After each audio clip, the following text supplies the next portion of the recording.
आवाज सुनता हर किसी की, ना ही भूला कोई वो। सबसे पहले याद उसकी, फिर सभी दुनिया की हो। नमस्कार, जय हिंद, जय भारत दोस्तों। स्वागत है आप सबका एक बार फिर से आपके अपने चैनल स्काई स्पीक्स पर। तो आज हम बात करने वाले हैं मीन लगन। मीन लगन के लिए साल का ये आखिरी महीना यानी दिसंबर का महीना कैसा रहेगा, किस ग्रह की दशा अंतरदशा में आपको क्या फल प्राप्त होंगे। और संक्षेप में अगर बताना चाहूं तो इस महीने दिसंबर के महीने या तो गुप्त धन मिलेगा या बंधन योग मिलेगा, लेकिन एक चीज तो अवश्य पक्की है।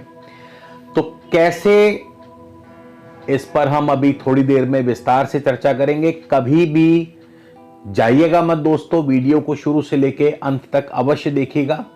और यदि आपने अब तक हमारे चैनल को सब्सक्राइब नहीं किया तो कृपया हमारे चैनल को सब्सक्राइब कर लीजिए, ताकि जब भी हम कोई नया वीडियो अपलोड करें तो आप तक पहुंचे सबसे पहले। और अगर आप मुझसे किसी भी प्रकार का निजी ज्योतिषीय परामर्श लेना चाहते हैं तो स्क्रीन पर या वीडियो के डिस्क्रिप्शन बॉक्स में आपको मेरी कॉन्टैक्ट डिटेल्स मिल जाएंगी। आप मुझसे संपर्क कर सकते हैं ऑफिस टाइमिंग्स में, मगर शुल्क लागू रहेंगे। तो चलिए आगे बढ़ते हैं। और आज का ये गोचर केवल और केवल अपनी लगन राशि से देखिएगा, यानी जिनका भी जन्म मीन लगन में हुआ है केवल उनके लिए है, अन्य लोग मत देखिएगा। बृहस्पति आपके लगन भाव में है, बृहस्पति अपनी स्वराशि में है, केंद्र में है, और बृहस्पति हंस योग बना रहे हैं। इसके अलावा राहु आपके द्वितीय भाव में, मंगल आपके तृतीय भाव वृषभ राशि, केतु तुला राशि में अष्टम भाव में है, सूर्य वृश्चिक राशि नवम भाव में है, बुध और शुक्र भी यही है। लेकिन 3 दिसंबर को बुध, 5 दिसंबर को शुक्र और 16 दिसंबर को सूर्य दशम भाव धनु राशि में प्रवेश कर जाएंगे। शनि आपके लाभ स्थान में मकर राशि में है। सबसे पहले हम शुरुआत करते हैं बृहस्पति से, क्योंकि इस महीने बृहस्पति आपको वो सब देने वाले हैं जिसकी आपने कल्पना भी नहीं की होगी। ऐसा क्यों? इसलिए कि बृहस्पति लगन और दशम के स्वामी हैं, और बृहस्पति स्वयं अपनी राशि में है, लग्नेश लगन में है, केंद्र और त्रिकोण का मालिक। केंद्र और त्रिकोण कैसे?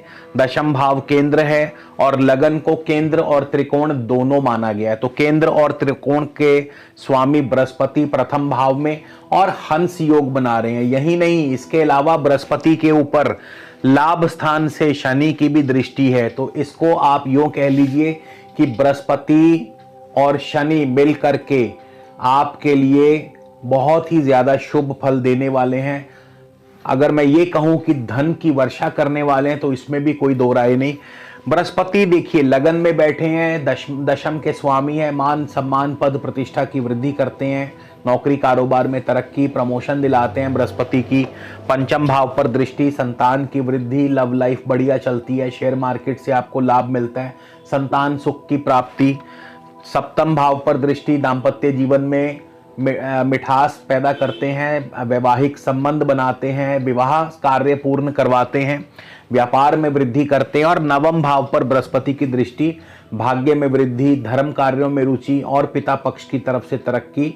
और बृहस्पति पर शनि की जो दृष्टि आ रही है, और इस समय बृहस्पति शनि के ही नक्षत्र में भी हैं, उत्तरा भाद्रपद में बृहस्पति शनि के नक्षत्र में है। यानी एक तो शनि की दृष्टि भी है और दूसरा शनि के ही नक्षत्र में है, शनि लाभ स्थान में है। और शनि आपको प्रचुर धन लाभ देने वाले हैं, प्रॉपर्टी के माध्यम से, जमीन जायदाद के माध्यम से। इसके अलावा यदि आपका लोहे का काम है, तेल का काम है, चमड़े का काम है, तो जो लोग भी शनि के कार्यों से, देखिए सबको लाभ नहीं मिलता है, एक बात मैं आपको क्लियर कर दूं, सबको लाभ नहीं मिलता है। लेकिन हाँ, जो लोग भी बृहस्पति या शनि के कार्यों से जुड़े हैं, जैसे कि बृहस्पति के अब कौन कौन से कार्य हैं। बृहस्पति का सबसे मुख्य कार्य है सर्राफी, यानी सोने का काम। जो लोग सोने का काम, सराफी का काम करते हैं, या इसके अलावा जो लोग मैनेजमेंट से जुड़े हैं, लॉ से जुड़े हैं, बृहस्पति इवन जो डॉक्टर वर्ग है, और शनि लोहा, लकड़ी, तेल, चमड़ा, ये सभी शनि के काम हैं। तो इन कार्यों से जो लोग जुड़े हैं उनके लिए तो वाकई बृहस्पति और शनि धन की वर्षा करने वाले हैं। बृहस्पति और शनि की दशा बहुत ही ज्यादा शुभ फल देगी, खास करके गुरु की दशा अंतरदशा आपको बहुत ही ज्यादा शुभ फल प्रदान करेगी। इसके बाद हम बात कर लें राहु की दशा अंतरदशा कैसा फल देगी। अब बाकी अन्य ग्रहों की दशा उतना बढ़िया फल नहीं दे पाएगी। कैसे? राहु आपके द्वितीय भाव धन भाव में बैठे हैं, मंगल की राशि में मंगल वक्री हैं।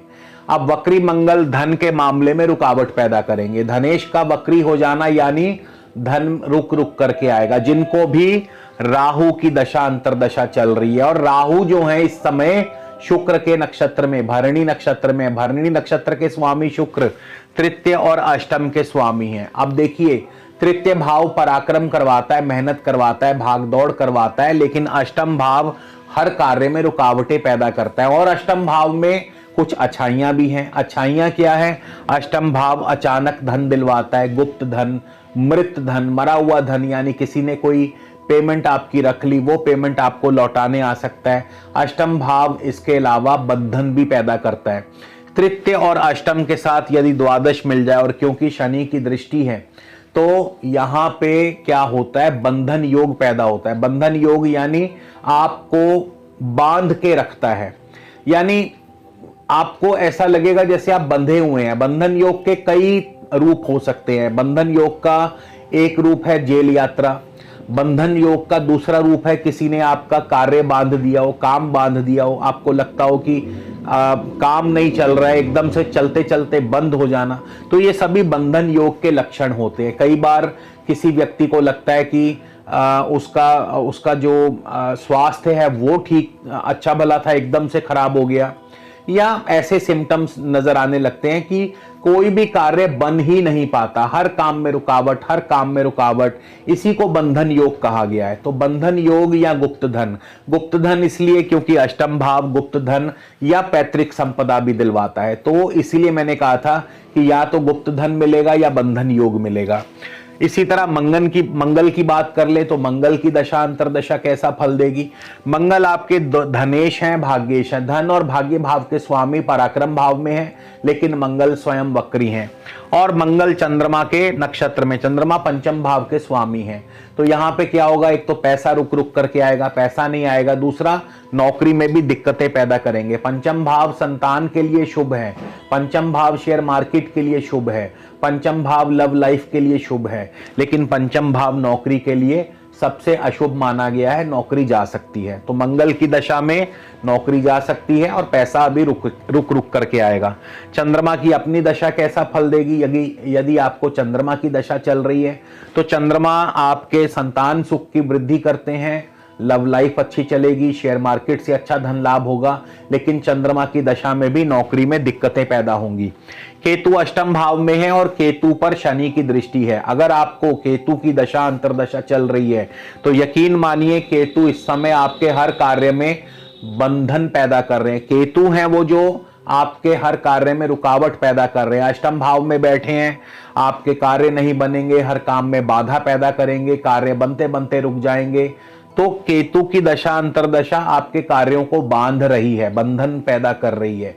हाँ, किसी किसी जातक को, क्योंकि केतु राहु के नक्षत्र में है, राहु धन भाव में है, तो किसी किसी जातक को धन लाभ भी हो सकता है, मृत धन आ सकता है, रुकी हुई फंसी हुई पेमेंट आ सकती है, पैतृक सुख संपदा मिल सकती है। लेकिन ज्यादातर मामलों में क्या होगा कि केतु जो हैं आपके कार्यों में रुकावट या बंधन योग कई प्रकार का होता है। उदाहरण के लिए जेल यात्रा, या फिर आपके कार्य नहीं चलना, कार्य रुक जाना, चलते चलते कार्य में रुकावट पैदा हो जाना, इसको भी बंधन योग कहा गया है। इसी तरह सूर्य की बात कर लें कि सूर्य आपके षष्ठेश होके भाग्य भाव में है, सूर्य पर गुरु और मंगल की दृष्टि भी है। सूर्य की दशा अंतरदशा कैसा फल प्रदान करेगी? देखिए, सूर्य यहां पर फिर भी काफी हद तक शुभ फल प्रदान करेंगे। क्यों? क्योंकि सूर्य पर बृहस्पति और मंगल की शुभ दृष्टि पड़ रही है, मित्र ग्रहों की दृष्टि पड़ रही है, जिससे सूर्य का फल जो है वो कहीं हद तक बेहतर होगा। सूर्य 3 दिसंबर को ज्येष्ठा यानी बुध के नक्षत्र में जाएंगे, जमीन जायदाद संबंधी कार्यों से लाभ होगा। इसके बाद 16 दिसंबर को सूर्य मूल नक्षत्र केतु के नक्षत्र में, और वही सब फल प्रदान करेंगे जो अभी अभी मैंने केतु के अंतर्गत आपको बता दिए। इसके बाद 29 तारीख को सूर्य जाएंगे पूर्वाषाढ़ा, शुक्र का नक्षत्र है, शुक्र भी तृतीय और अष्टम के स्वामी है, तो यहाँ पे शुक्र के फल भी वही सब होंगे, यानी कार्यों में रुकावट और कार्यों में बंधन पैदा होगा, काम रुकते रुकते ही बनेंगे।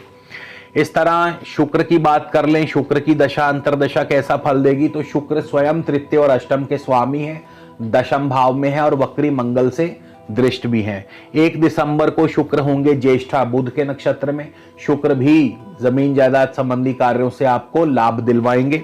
5 तारीख से लेके 26 तारीख तक शुक्र पहले मूल नक्षत्र में फिर पूर्वाषाढ़ा नक्षत्र में, तो यहाँ पे शुक्र भी आपके कार्यों में रुकावट बाधा पैदा करेंगे, यानी बंधन योग पैदा करेंगे। फिर 26 दिसंबर को शुक्र चले जाएंगे उत्तराषाढ़ा सूर्य के नक्षत्र में, सूर्य दशम भाव में उस समय आ चुके होंगे, छठे भाव के स्वामी है, तो धीरे धीरे कार्य बनने शुरू होंगे, नौकरी में तरक्की, कारोबार में तरक्की, प्रमोशन, और नौकरी अगर चली गई है तो मिल जाएगी। तो इस प्रकार से शुक्र आपको फल प्रदान करेंगे, और बुध भी लगभग वैसा ही मिलता जुलता फल देंगे, क्योंकि बुध भी 3 दिसंबर को मूल नक्षत्र केतु के नक्षत्र में, उसके बाद 12 तारीख को पूर्वाषाढ़ा शुक्र के नक्षत्र में, यानी बंधन योग पैदा करते हैं, कार्यों में रुकावट, विघ्न और बाधाएं पैदा करेंगे। 22 तारीख को बुध जब जाएंगे सूर्य के नक्षत्र में, तब आपके कार्य बनेंगे, यानी सूर्य के नक्षत्र में प्रवेश करते ही नौकरी कारोबार में तरक्की, प्रमोशन, नौकरी नहीं है तो नौकरी मिल जाएगी।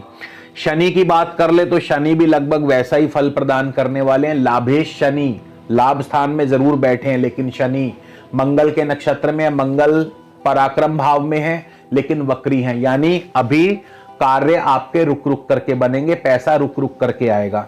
तो आपने देखा कि बाकी सभी ग्रहों का फल उतना बढ़िया नहीं है, केवल एक बृहस्पति को छोड़ के। बृहस्पति इसलिए बड़ा बढ़िया फल दे रहे हैं, एक तो बृहस्पति स्वयं केंद्र में बैठे हैं, त्रिकोण में बैठे हैं, हंस योग बना रहे हैं अपनी राशि में, और बृहस्पति लाभेश के नक्षत्र में है और लाभेश से दृष्ट है। लाभेश का मतलब ही है लाभ पहुंचाना, इसीलिए इसे लाभेश कहा गया है। लाभेश का अर्थ है लाभ पहुंचाना।